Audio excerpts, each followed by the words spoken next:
پہلی فرصت میں کیوں نہیں میں نے قبول کر لی کہ بعد میں زندگی بھر جب جب یاد آیا صدقہ و خیرات کرتے رہے اور تاکہ اس کی تلافی ہو اور جائے۔ پھر بخاری شریف کی روایت میں جس کا ذکر کر دینا بھی وہ بار بار لوگوں کو نصیحت بھی کرتے تھے، اتہموا رائکم فی الدین، اپنے خیال اپنے رائے کو دین میں متہم رکھو کہ کہیں ہمارا خیال غلط نہ ہو یا حدیث اور قرآن کے سامنے۔ جزاکم اللہ خیراً۔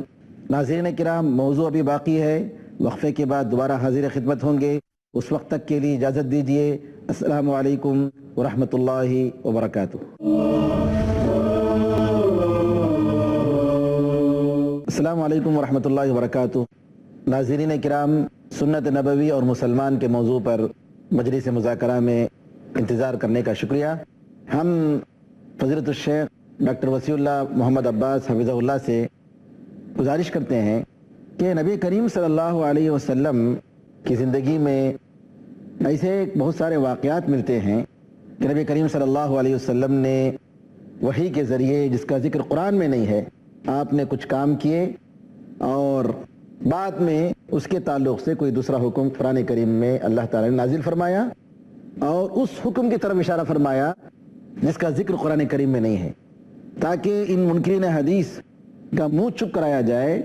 میں چاہتا ہوں کہ ان میں سے کچھ واقعات کو آپ ناظرین کرام کے سامنے واضح کریں تاکہ ناظرین کرام کو واضح ہو کہ قرآن کریم اللہ تعالیٰ کی کتاب ہے اور اسی کتاب نے نبی کریم صلی اللہ علیہ وسلم کی سنت کو قرآن کریم کے برابر مقام عطا فرمایا ہے، اور یہ کہ صحیح حدیث میں جو کچھ آیا ہے اس کا ماننا بھی ویسے ہی ہے جیسے قرآن کریم کو ماننا ہے۔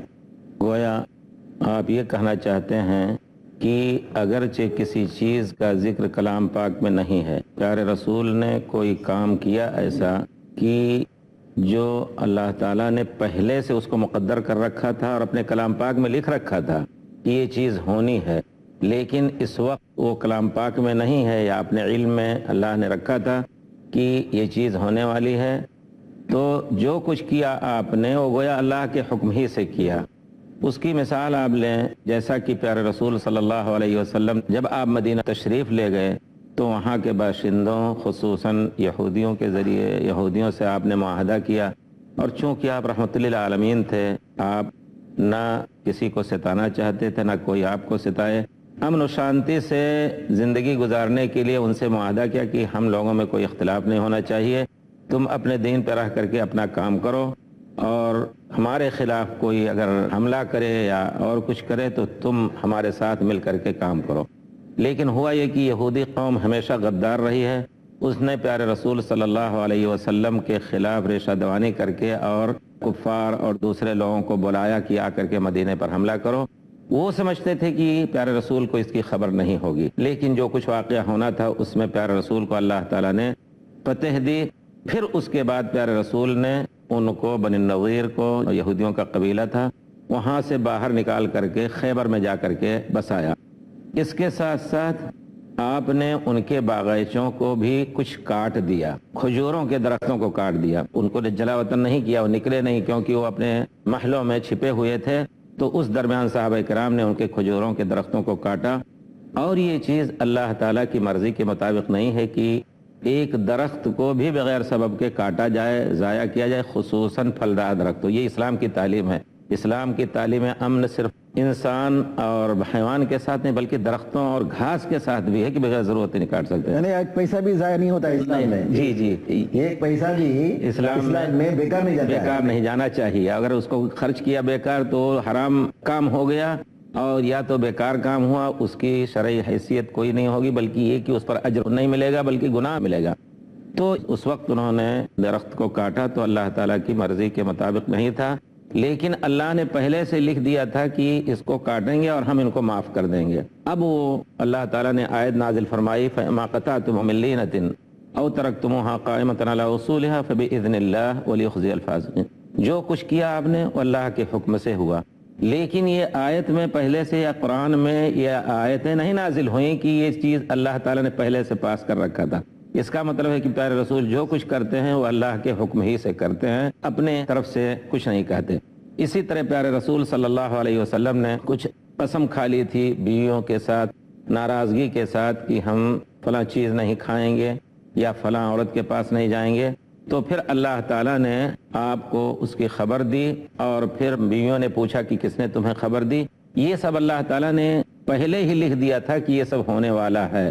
گویا اللہ تعالیٰ جو کچھ نبی کریم صلی اللہ علیہ وسلم نے کیا اپنی طرف سے نہیں کیا، اللہ رب العزت کے حکم ہی سے کیا. اسی طرح جب روزہ فرض ہوا تو پھر عورتوں کے ساتھ ہم بستری جائز نہیں تھی، خاص طور پر نیند سے اٹھنے کے بعد. تو کچھ لوگوں نے ہم بستری کی تو اللہ تعالیٰ نے کہا کہ چلو ہم نے معاف کر دیا، تم ہمارے حکم ہی کے مطابق یہ کام کیے.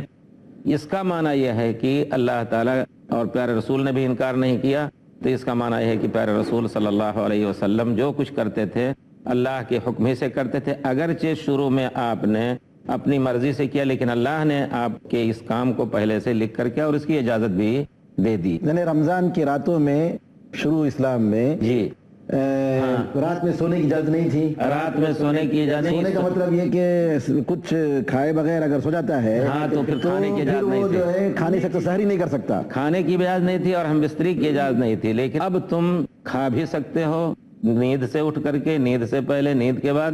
اسی طرح بیویوں سے بھی مل سکتے ہو. گویا اللہ نے پہلے سے لکھ دیا کہ ایسا ان کو امتحان ہم لیں گے، اور پھر اس امتحان کے بعد پھر ان کے لیے ہم ان کو جائز کہہ دیں گے. جبکہ قرآن میں یہ حکم نہیں ہے کہ شروع میں یہ حالت تھی. یہ حالت تھی، یہ قرآن میں اس کا حکم نہیں ہے. حکم نہیں ہے کہ اللہ تعالیٰ نے منع کیا تھا کہ تم ایسا نہیں کرنا، جی. لیکن اللہ کے ہاں وہ تھا اور لوگ اس کی مخالفت کرتے تھے. اس کا مطلب ہے کہ پیارے رسول کے زمانے میں جو کچھ فعل ہوتے تھے صحابہ سے بھی صادر ہوتے تھے وہ اللہ کے حکم ہی سے ہوتے تھے، اگرچہ کلام پاک میں اس کا ذکر نہ ہو.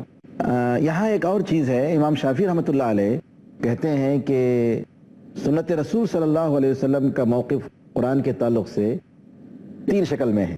ایک بتایا کہ آپ جو بھی حدیثیں آتی ہیں یا تو قرآن کی تفسیر ہیں، اسی کی توضیح ہے.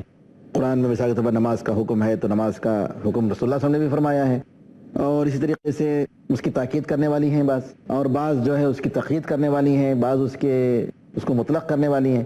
ذرا مولانا ناظرین کرام کو اس تعلق سے بتائیں کہ نبی کریم صلی اللہ علیہ وسلم کی حدیثیں قرآن کے تعلق سے دونوں کا کیا تعلق ہے اور کیا موقف. گویا آپ یہ کہنا چاہتے ہیں کہ کوئی شخص کہے کہ اگر قرآن تھا تو حدیث کی کیا ضرورت، اور حدیث تھی تو پھر قرآن کی کیا ضرورت. کہنے کا معنی یہ ہے کہ اللہ تعالیٰ نے یقیناً اگر صرف حدیث کو اتارا ہوتا ہمارے لیے تو ہم حدیث ہی کو صرف مانتے، لیکن اللہ تعالیٰ نے 2 چیز اتاری ہے، جو پیارے رسول کے اعمال، اقوال اور افعال کا مجموعہ، اور دوسری چیز جو اتاری ہے قرآن. یہاں ایک چیز کا اشارہ کر دوں کہ حضرت موسیٰ علیہ السلام کے کتاب توریت کے ملنے سے پہلے جو کچھ اللہ تعالیٰ نے آپ کو حکم دیا اور کہا کہ بنی اسرائیل اور فرعون کو کہو، وہ سب اسی وحی کے قبیل سے تھا جو حدیث تھی. اس وقت تک ان کو توریت نہیں ملی تھی. اس کے بعد پھر اللہ تعالیٰ نے جب فرعون کو غرق دریا کیا تو ثم آتینا موسیٰ الکتاب من بعد ما اہلکنا القرون الاولی، جب ہلاک ہوا فرعون اس کے بعد توریت ملی کہ اس پر عمل کرو اور یہ جب تک یہ رہے گی تمہارے درمیان. تو اسی طرح اگر پیارے رسول ہمیں حکم دے دیتے کہ نہیں، اللہ تعالیٰ حکم دیتے کہ پیارے رسول کی حدیث ہی پہ عمل کرنا ہے، قرآن نہ ہوتا تو نہ کرتے. یعنی تو اب اس کا مطلب یہ ہوا کہ اللہ تعالیٰ چاہتا تو رسول اللہ صلی اللہ علیہ وسلم کی حدیثوں کو بھی قرآن کی شکل میں نازل کر سکتا تھا. جی. لیکن یہ اللہ کی بڑی حکمت اور مصلحت ہے. اللہ تعالیٰ زیادہ جانتا ہے کہ کیا کرنا چاہیے. قرآن کو قرآن کی شکل میں اتارا اور رسول اللہ صلی اللہ علیہ وسلم کی حدیثوں کو حدیثوں کی شکل میں. اب مثلا اس میں بھی آزمائش ہے. جی اس میں کوئی شک نہیں، امتحان ہے. اسی میں تو معلوم ہوگا کہ کون مسلم کامل ہے اور تسلیم کا عمل کر رہا ہے. جو اللہ دے رہا ہے اس کو قبول کر رہا ہے، اس میں اپنی عقل اور اپنے رائے کا کوئی دخل نہیں دیتا. اور پھر یہ کہ آپ کو شارع بنانا اللہ کو مقصود تھا. 23 سالہ نبوی زندگی میں معاملات پیش آتے تھے، اس کے مطابق بھی بہت ساری چیزیں پیش کرنی ہوتی تھی. اور اللہ کے رسول صلی اللہ علیہ وسلم تو ڈاکٹر صاحب نے جس چیز کا اشارہ کیا، ڈاکٹر نور بھائی نے، کہ حدیث کی حیثیت قرآن کی نسبت سے کیا ہے، ایک تو اس میں ایک چیز یہ کہی جائے گی کہ پہلے اسٹیج پہ قرآن اور حدیث دونوں ایک ہی ہیں. زیادہ سے زیادہ اس میں تفصیل حدیث شریف میں اللہ نے بھیجی. جس طرح بہت سے ایسے آرڈر ہوتے ہیں، اس کی ایک مثال، اور اللہ کی بہت مثال سمجھے، صرف بادشاہ کا ایک آرڈر ہوتا ہے، اس کے ساتھ تفصیلی مذکرہ ہوتا ہے، جس کو کیا کہیں گے آپ، تفصیلی نوٹ ہوتا ہے، اور تمام قانون کے تحت اس کو کہا جاتا ہے کہ اس نئے آرڈر کے تحت فلاں قانون کو مقید کیا جائے گا اور فلاں قانون. تو اسی طرح پیارے رسول کو اللہ تعالیٰ نے حدیث دی کہ آپ اس کی تاکید اور تفسیر فرما دیں.